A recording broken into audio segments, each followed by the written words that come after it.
Bom dia, boa tarde, boa noite. Tudo bem, nono ano? Entrando com mais uma aula de Geografia, professor Sidney. Nós vamos entrar agora no capítulo 5, tá? O professor comentou que o capítulo 4 era mais comprido que Esperança de Pobre, né? Enfim, esse capítulo também é comprido, é extenso, o número 5, mas nós temos que enfrentá-lo. Mas esse capítulo é um pouco mais light, porque vai falar de coisas importantíssimas para a nossa sociedade, que é os recursos naturais, né? Desde os primórdios da sociedade, o ser humano vem retirando esses recursos para sobreviver. A partir da Revolução Industrial, esses recursos começaram a ser mais intensos, né? Essa exploração começou a ser muito mais intensa, né? E mais explorada, e consequentemente nós vamos ter também mais impactos ambientais e por consequência disso tudo nós vamos ter mais poluições e tudo mais, que faz com que a nossa sociedade tenha pensamentos mais ambientalistas recentemente do que era há 30, 40 anos atrás, quando nem se falava em defender a natureza, em se preocupar com as nascentes, com os rios, com o fim dos recursos, que a gente vai falar do petróleo, enfim, com o fim de alguns recursos aí que vão escasseando com o passar do tempo. A abertura do capítulo de vocês, na página 26, vocês têm a apostila lá aberta. Quem estiver acompanhando quando abrir essa videoaula, nós vamos ter essa imagem extraordinária. E aí tem uma pergunta bem simples, né? Que região é essa? Né? Olhando aqui, não precisa nem ter nenhum mapa, nenhuma informação, nada. A gente sabe que é o Oriente Médio, né? O finalzinho da África, a parte nordeste da África e o norte dela, né? E nós temos aqui o Mar Vermelho, depois nós vamos ter a Arábia Saudita e entre o Golfo Pérsico, e lá no canto lá nós vamos ter o Mediterrâneo, né? Os pontos luminosos são as cidades mais importantes, as concentrações urbanas mais fortes que existem nessa região, tá? É uma região que tem muito deserto, não tem quase nada ocupação, então é uma parte bem desértica, o Saara, né? Então você vai ter muita vida próxima ao Rio Nilo, né? Mesopotâmia, que antigamente, onde que era as grandes habitações dos Tigres e Eufrates, os dois grandes rios, né? E aí você vai ter aqui o Iraque, o Irã, o Kuwait, essas regiões aqui ricas que a gente conhece como o Bahrein, Grande Prêmio do Bahrein de Fórmula 1, né? Dubai, Emirados Árabes, essa região muito rica em petróleo, porque eles estão sentados em cima de um grande barril de petróleo. Mais recentemente, as últimas pesquisas trazem que não é mais esse lugar aqui a grande reserva mundial de petróleo. A maior reserva de petróleo mundial está na Venezuela, pertinho de nós aqui do Brasil. Então, assim, claro que algumas partes desses poços da Venezuela também chegam até o território do Brasil, mas Venezuela foi apontada como a maior reserva de petróleo do planeta. Então, é natural que haja interesses em tirar as pessoas que estão governando com um modo tirano, né? Recentemente, vamos colocar aí há 2 anos atrás, era muito na mídia, né? Falavam muito da Venezuela, de Nicolás Maduro, do suposto ditador que né, entrou no lugar de Chávez, enfim. A Venezuela seria vantajoso demais para os Estados Unidos, por exemplo, ter a Venezuela como um grande parceiro comercial em cima da produção de petróleo. Mas o presidente que está comandando não é muito amigo dos americanos, então isso incomoda de certa forma. Os americanos têm que vir comprar petróleo aqui, né? E atravessar toda a parte do Oceano Índico, chegar ao Atlântico, ou muitas vezes passar pelo Pacífico e chegar até a costa oeste dos Estados Unidos, né? Então isso tudo encarece o produto cada vez mais, tá? Enfim. Que península, golfos, canais, então falando a península, tá? Aqui nós temos aqui a península do Sinai, nós vamos ter aqui o Golfo Pérsico e, né, é uma região extremamente importante. Toda a produção, muitas vezes que vai para a Europa, ela vem da Ásia, por exemplo, lá da China, vem da Índia, ela atravessa por essa parte, entra aqui no Mar Vermelho, tá? E vai passar pelo Canal do Suez, que é uma região construída pelos ingleses lá em 1800 e pouco, tá? Assim a mercadoria ela vai ter mais fácil acesso para chegar na Europa e muito mais, um custo muito mais barato do seu transporte, tá? Então é um lugar de extrema importância e que também há muitos incidentes, como aqui na Somália, né, nessa região aqui, dos piratas, né, da modernidade, né? Os navios de grande porte, eles têm que reduzir velocidade para poder passar nesse estreito aqui. E aí os caras oportunos, né, com barcos menores, geralmente a tripulação de um navio grande de container ou carregado de petróleo, vai ter lá 20, 10, 15 pessoas dentro da borda. Então eles encostam os barcos próximos, sobem no navio e exigem resgates do país de origem. Então são águas internacionais, ninguém manda, ninguém, né? Então assim, é um grande problema a questão da pirataria nessa região, ok? E aí tem mais uma perguntinha. As concentrações luminosas indicam em geral áreas mais densas e urbanizadas. Você reconhece algumas aglomerações urbanas apresentadas nessas imagens? Então é bem fácil de você identificar. Aqui nós vamos ter a capital do Egito, Cairo, né? Então o delta do Nilo, né?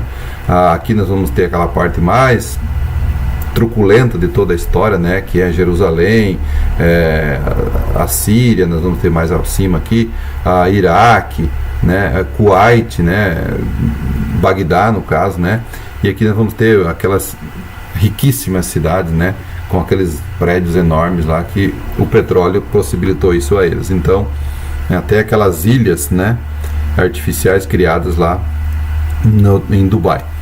Muito bem, isso tudo é a riqueza que essa região tem. Ela não tem muita água. Água que eu digo, água potável, né? Nós temos o mar, nós temos acesso a essas questões, mas ela não tem água potável em abundância. Então, tirando o rio Nilo, o Tigre e Eufrates, Rio Jordão, enrolou a língua agora. Rio Jordão, a região é seca, é deserta, então a água é muito bem aproveitada nessa região. Então o que eles têm de grande abundância é o petróleo, então eles vão usar esse petróleo para benefícios da sua população, enfim. Mas aí nesses processos todos também surgem os tiranos, né? Vamos ver na Síria um grande problema por longos períodos de governo, né? No Iraque, no Egito também nós vamos ter problemas muito grandes, Hosni Mubarak, né? E Bagdá, o Saddam Hussein, que governou como um tirano, matou muitas pessoas, até desencadeou uma guerra chamada Guerra do Golfo, né? Essa Guerra do Golfo liderada pelos Estados Unidos, que dessa parte aqui, mandavam seus aviões com seus porta-aviões, né? E bombardeavam a cidade, e essa guerra durou 30, 40, 60 dias, não me falha a memória, ou um pouquinho mais, um pouquinho menos, tá? Porque o presidente do Iraque, ele simplesmente invadiu um país bem pequenininho aqui chamado Kuwait, que tem muito petróleo, tá? E invadiu esse país e começou a aterrorizar as pessoas. Então o mundo defendeu o Kuwait. Na verdade, estavam defendendo interesses de petróleo aqui nessa região, tá? E Saddam Hussein era uma pedra no sapato dos americanos. Fizeram que conseguiram levar ele a um tribunal de julgamento e a condenação dele foi a enforcamento, né? Então não atrapalha mais. A mesma coisa com a Venezuela, né? O Nicolás Maduro está atrapalhando os negócios americanos, enfim, então é um interesse mais econômico do que coitadinho dos venezuelanos, estão passando fome, estão passando necessidade. Tem outras coisas por trás do bastidor aí que a sociedade às vezes não enxerga.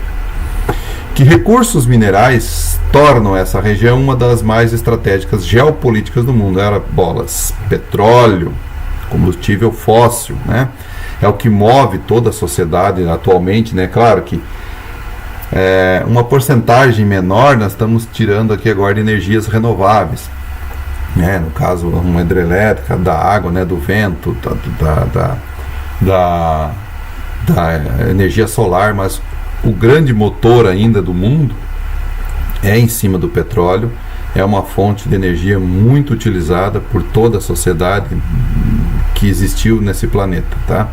E essa coisa se tornou tão dependente que você disputa esses últimos recursos com grande euforia, com grande ferrenho, né? Armas até são usadas nesse processo, né? A gente ficou sabendo quando o Brasil descobriu e efetivamente colocou em público que tinha sido concretizado o pré-sal, de que nós tínhamos muito petróleo, nos tornaríamos quase o terceiro maior produtor de reserva de petróleo do mundo, enfim, fizeram um monte de propaganda em cima disso. Então isso deixou a população eufórica, porque significa dinheiro, né? Você tendo petróleo, o mundo precisa desse recurso, e quem comprar, quem pagar mais pelo petróleo vai levar. Recentemente, mais atualmente, né, ninguém está nem querendo petróleo. Tem pessoas que estão pagando para retirar petróleo de algumas áreas lá, porque o preço está despencando, tá? Mas por quê? Porque consequentemente o mundo inteiro parou com essa pandemia, né? A economia estagnou, entrou em declínio, e as pessoas não estão circulando. Você vê algumas e outros passeando, até porque tem medo, né? Os aviões pararam, não está circulando aviões, né?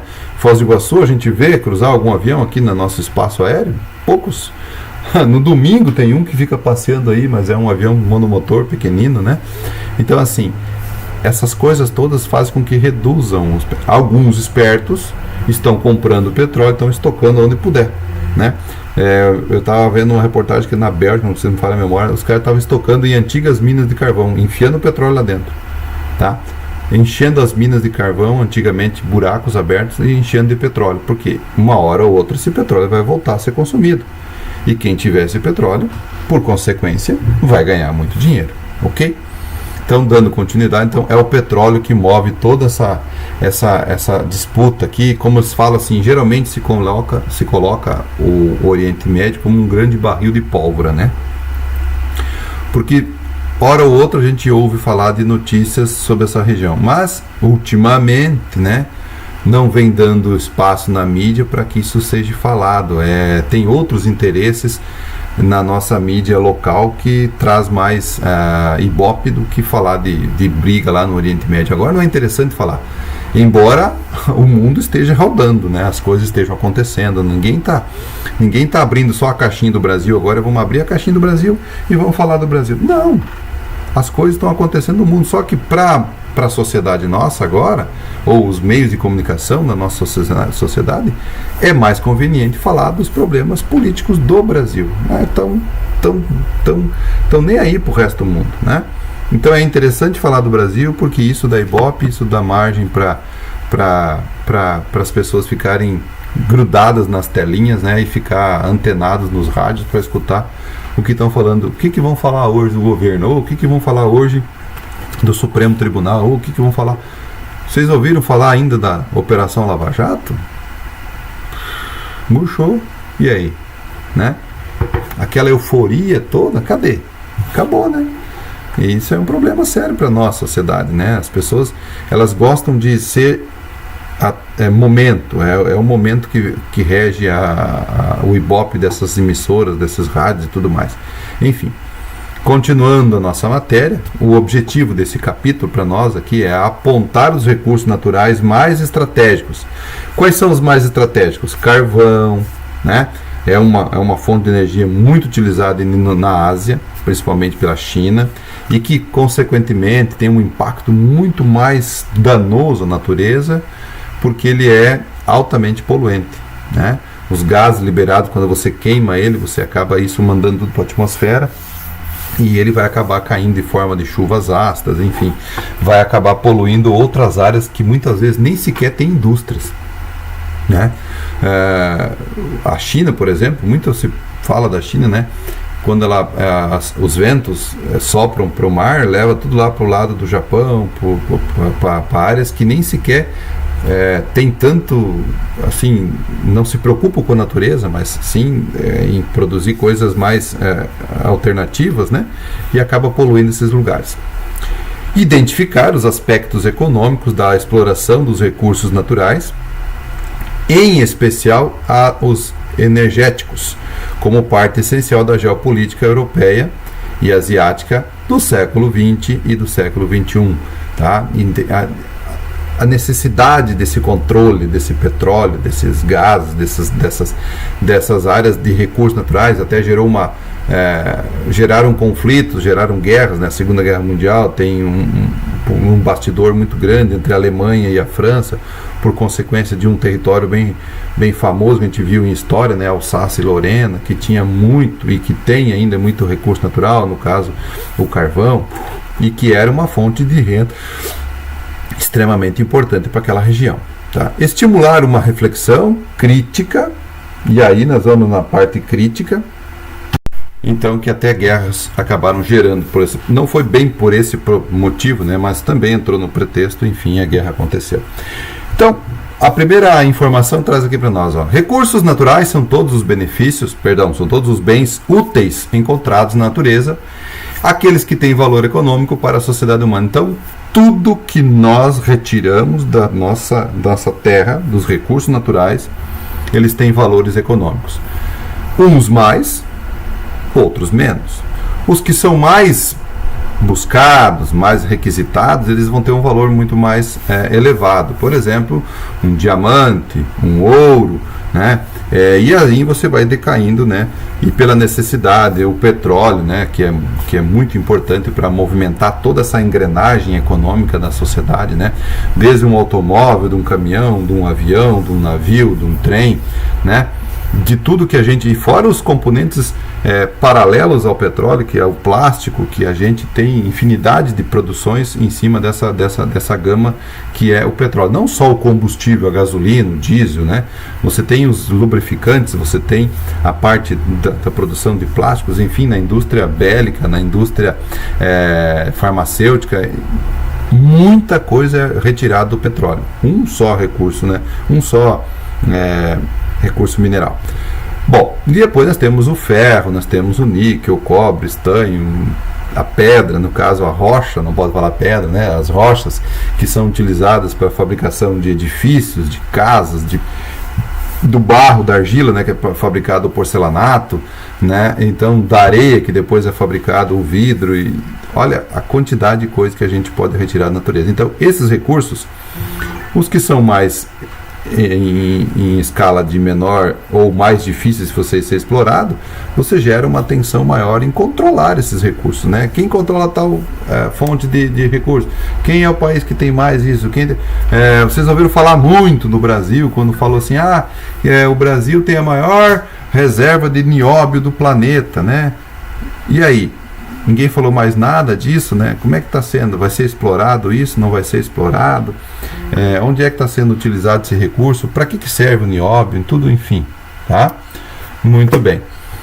Atualmente, os recursos naturais com maior destaque na Europa, na Ásia e na Oceania são somente por conta de valores econômicos, mas também do ponto de vista político, são os combustíveis e as fontes de energia. Vejamos os melhores contextos da geopolítica e economia que envolve fontes de energia para em seguida analisarmos os recursos, as relações dos recursos com o trabalho, a economia e nesses continentes. Então, fonte de energia, vem o primeiro título para vocês aqui. Então, é qualquer recurso que você pode usar para gerar uma engrenagem, tá? Ou para iluminar, no caso que traz umas lamparinas feitas e de maneira artesanal há muito tempo que se praticava essa questão da queima do óleo, do azeite de oliva, né? Era um recurso extremamente importante para aquela região, né? Iluminar um ambiente, você sair das trevas e vir para a luz, vir para a claridade, tá? Durante a antiguidade, a madeira das florestas, por exemplo, além de servir de combustão ou construção para atividades metalúrgicas, era muito utilizado para o cozimento de alimentos e aquecimento dos ambientes. Até 1910, aí 1920, 1930, vamos colocar 1950, o mundo utilizava muito a energia para fazer um alimento, para qualquer coisa, o fogão a lenha, né? Provavelmente na casa de vocês ou nos avós de vocês ainda tem esse objeto chamado fogão a lenha, ou foi construído de forma de concreto ou foi comprado, adquirido. Então essa ferramenta era extremamente importante nos lares para poder produzir o alimento de cada um no dia a dia. Só que esse alimento deveria ser aquecido com madeira. Então, uma grande quantidade das florestas foi também devastado por consequência desse uso para a produção de alimento. Fora a construção de casas que no passado eram feitas, em maioria dos seus projetos eram feitos de madeira, né? Com o passar do tempo, nós evoluímos para o cimento, evoluímos para o concreto, embora o cimento e o concreto era uma coisa que os romanos já sabiam, mas não havia ainda tecnologia tão eficiente para a gente produzir isso e formar nossas casas, nossos prédios, enfim, nossas construções, tá? Mesmo o óleo de oliva, o azeite, era extensamente cultivado por gregos, romanos e por outros povos mediterrâneos. Todo mundo que vivia no Mediterrâneo ali, tanto no norte da África como no sul da Europa, ela plantava a oliveira, né? Que ela era muito... ela se desenvolveu muito bem naquela região, pelo clima mediterrâneo, enfim, não só a oliveira como a videira, né? Mas da oliveira, além de consumir o óleo, ele era utilizado como forma de combustão para lamparinas. Com o passar do tempo, depois lá na frente, lá na Europa, né, houve uma grande busca incessante por animais marinhos, como a baleia, né, para retirar dela a gordura e trazer novamente para os lares da Inglaterra, da Europa, para poder usar na forma também de lamparinas o óleo de baleia, né? E assim nós vamos evoluindo até chegar no petróleo, até chegar no combustível, até chegar no gás natural, e que deu lugar, depois do gás natural, ainda deu lugar à eletricidade, às lâmpadas incandescentes, e que hoje já está na evolução da parte de lâmpadas de LED, que atualmente ela tem um consumo de energia bem baixo e tem uma eficiência muito maior do que uma lâmpada quente, daquelas que ficava iluminando com luz amarela, enfim. Tá? Bom, o carvão mineral foi utilizado nos primórdios lá da sociedade. Quando você estuda a parte da história que fala no 8º ano, geralmente, né, você vai falar sobre a Revolução Industrial, que foi um grande avanço na parte da sociedade, quando você transforma uma maneira de você produzir um produto manufaturado para a maquinofatura, né? Então aquele estilo artesanal do ferreiro, de fazer uma espada, de fazer uma ferradura para o cavalo, enfim, para fazer objetos mais importantes, um talher, uma faca, enfim, coisas que fossem importantes para a sociedade, passa a ser agora aquecido as máquinas, gerando vapor, e esse vapor vai gerar uma engrenagem e, por consequente, ela vai gerar uma máquina. Então a fonte de renda, a fonte de energia dessas máquinas todas é o carvão. E aí vai gerar uma busca incessante por esse produto cada vez maior, né? A gente vai lembrar disso na corrida, na neocolonização da África, quando eles vão para a África para fazer a tal ajuda humanitária, mas enfim, por trás dos bastidores havia a intenção de você explorar os recursos naturais que a África tinha em abundância, principalmente ferro e carvão, porque a Europa já tinha escasseado seus recursos em grande quantidade. A China, antiga, nos séculos atrás, a exploração inclusive já ocorria em minas subterrâneas que utilizavam sistemas de ventilação. Entretanto, o advento da Revolução Industrial, lá do século XVIII, trouxe novas técnicas de mineração por meio de uso combinado de diamante nas brocas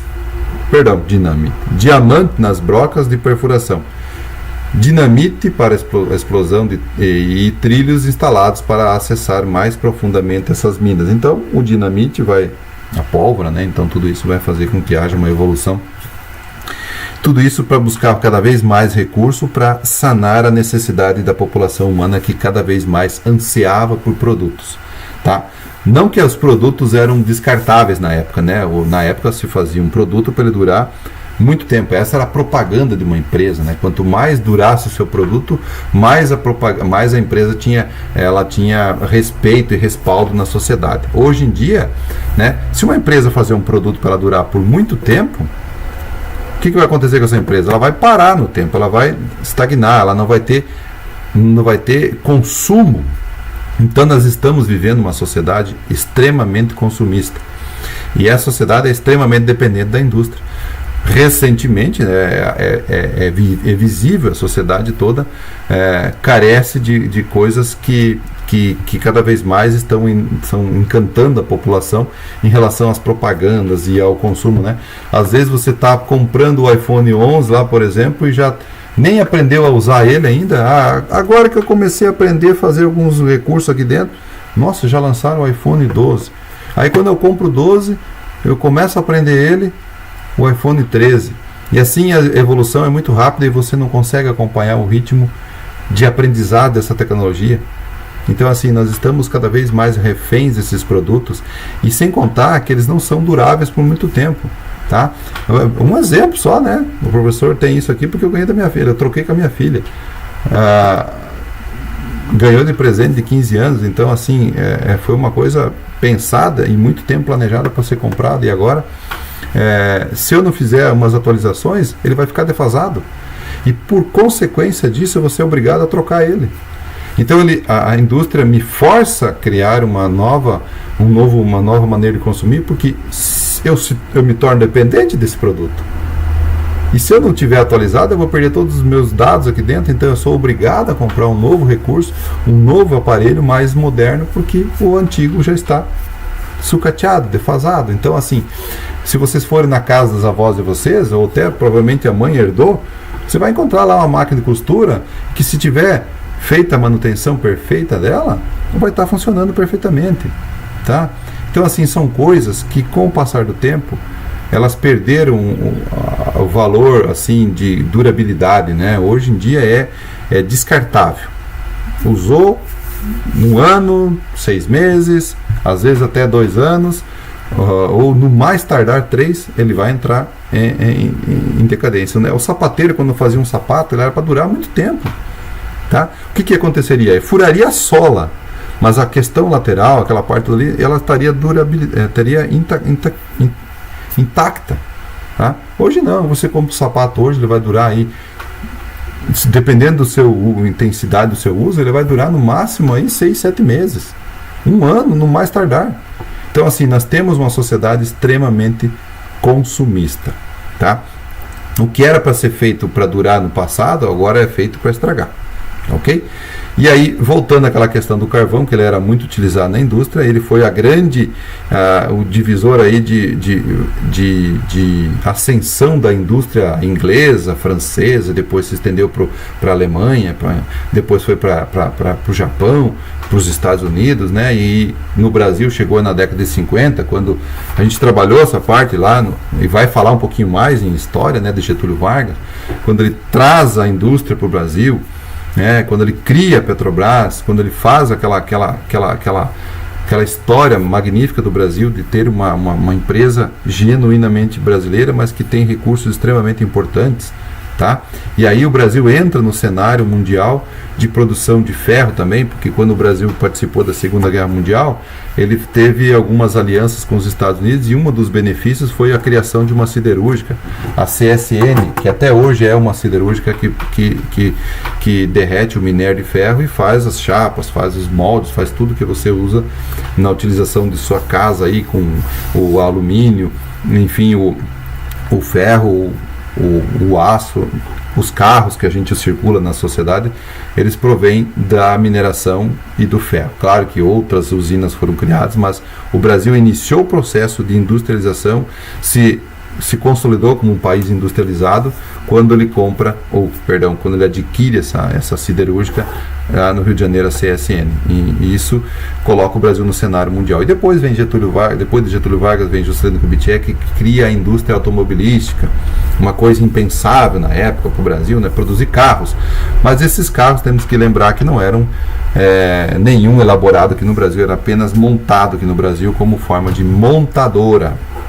O nome já diz, né? Montagem. Muito bem. O Vale do Rum é uma região do rio Rum, um pequeno afluente do rio Reno, na porção ocidental da Alemanha. Em virtude das abundantes reservas de carvão e ferro, tornou-se o principal polo de aglomeração industrial de toda a Europa após a Revolução Industrial. Então era natural que a indústria fosse próximo da fonte de renda, né, da fonte de exploração, porque o recurso está ali, então isso diminui o meu custo, diminui a minha logística, enfim, eu fico próximo dessa fonte de renda. Hoje em dia, não é mais necessário você estar exatamente em cima da fonte de renda. Hoje você tem enormes formas e ferramentas de você transportar esses recursos através de minério, através de trens, aviões, caminhões, enfim, tem uma forma muito mais acelerada que esse produto chegue até você. E aí o outro lugar muito importante é Alsácia e Lorena, na fronteira entre França e Alemanha, tá? Gerou palco de disputa na guerra. Uma parte ficou concentrada, a Alemanha ficou dona dessa parte, a França alegava que era dela, e aí houve essas disputas ideológicas, né, e também de territoriais que acabaram gerando mais conflito naquela região. No decorrer do século XIX e XX, a disputa pelo controle dessas reservas carboníferas fez dessa região áreas estratégicas. Quando o ditador alemão Adolf Hitler invadiu a Polônia em 1939, dando início à Segunda Guerra Mundial, que decorreu até 1945, um dos objetivos primórdios para garantir o suprimento de energia necessário à expansão militar da Alemanha nazista era adquirir posses nessa região aqui. Então, Hitler não era bobo nem nada. Se eu tenho o controle disso aqui tudo, eu tenho mais energia para mim poder movimentar minha máquina militar. 2 anos antes, a mesma motivação havia levado o Japão a invadir a região da Manchúria, na região lá do país, avançando suas tropas sobre o território da União Soviética, novamente visando, entre outros aspectos, as reservas energéticas localizadas em grande parte na porção sudoeste do país, tá? O carvão, então, ele tem um uso muito importante na parte da indústria siderúrgica, né? Ah, professor, mas ele queima muito bem, ele gera uma energia prolongada por mais tempo do que você queimar carvão vegetal. O carvão mineral tem um poder de combustão muito maior e você consegue controlar a temperatura por mais tempo. O carvão vegetal, aquele que a gente usa para fazer o churrasco no dia a dia, aí, ele é utilizado também em algumas partes de siderúrgicas, mas o carvão ainda claro que depois disso tudo temos aí outras fontes de energia, nós temos aí o petróleo que pode ser utilizado, mas o petróleo é mais caro do que você retirar. O Brasil tem carvão mineral, professor?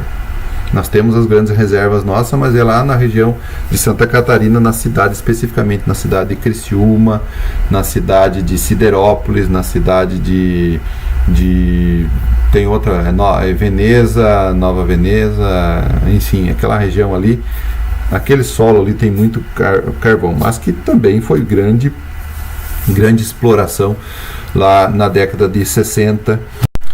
Então foi muito explorado na década de 60, 70, né? E recentemente ainda existe exploração de carvão na região de Criciúma, mas a destinação desse carvão ele é para as indústrias termoelétricas, né? Não tem siderúrgica naquela região ali de Santa Catarina, então ela é levada para ser queimado, esse carvão, para gerar energia elétrica para nossa sociedade consumir, né? Costuma-se dizer que quando acontecem as baixas dos rios, as hidrelétricas começam a ter problemas, e aí o Brasil começa a pensar, a cogitar a ligar as termoelétricas, e aí se fala muito em aumento do consumo de energia, o valor da taxa energética começa a aumentar, porque o custo para produzir uma energia com carvão mineral, ele é maior do que você produzir energia com água, que são as hidroelétricas, né? Então, assim, é relutante o governo fazer isso, mas é uma fonte estratégica porque você tem que ter o plano B, tá? O plano B é acionar as termoelétricas para você ter energia para suprir a demanda, e nós temos que entender que cada vez mais a indústria cresce, a população aumenta, as cidades multiplicam-se e as pessoas desejam adquirir mais produtos, né? Ora, a propaganda é a alma do negócio, né? Você quer dormir num quarto com um calor imenso, você vai comprar o quê? Um ar-condicionado. O que não puder comprar, vai comprar um ventilador. Tá aí, você quer melhorar a tua vida, quer comprar uma televisão enorme de 50 polegadas, de 90 polegadas. Enfim, a minha casa vai ficar maior, eu preciso colocar mais lâmpadas, né, para iluminar. Enfim, são custos que você tem e você aumenta, e isso demanda uma carga energética cada vez maior. Aqui tem uma tabela. Maiores reservas comprovadas de carvão em 2016. Então, quem é o país que tem mais reserva de carvão no mundo? Então, o primeiro lugar é os Estados Unidos, tem 28% de todo o carvão do mundo está lá no território americano. Depois nós temos a Rússia e depois nós temos a China, tá? Austrália, Índia, Alemanha, Cazaquistão, Ucrânia e entre outros. O Brasil nem aparece no cenário porque nossas reservas são extremamente pequenas comparadas a essas reservas mundiais. Então aqui está a grande briga, né? Esses três grandes países que detêm a maior concentração de carvão do mundo. Embora o mundo está tentando desapegar desse processo, está tentando sair numa pegada mais ecológica, né, de uma energia alternativa, de uma energia eólica, de uma energia solar, de uma energia de recursos que a gente vai ver na parte da Oceania lá. Eles usam muito as fontes dos vulcões, né? Você tem os geysers, né? Você canaliza aquela água, aquele vapor que não precisa ser aquecido agora com carvão, ele é aquecido lá nas profundezas do magma, né? E esse vapor vai gerar uma turbina, vai funcionar ela e vai fazer com que haja energia. Então, aquela parte da Nova Zelândia lá, quase que toda ela funciona dessa maneira. Também lá na Finlândia, também na Noruega, esses lugares que têm esse recurso que são os vulcões ou os geysers, né? E eles utilizam isso aí como forma de gerar renda para eles e fonte de energia também, ok? Muito bem. Então eles controlam esse carvão, então são as maiores reservas. Não quer dizer que o americano é o maior produtor, maior consumidor de carvão. Ele tem reserva, mas ele usa muito o petróleo, tá? E é por isso que ele quer sempre ter o contato com os povos do Oriente Médio.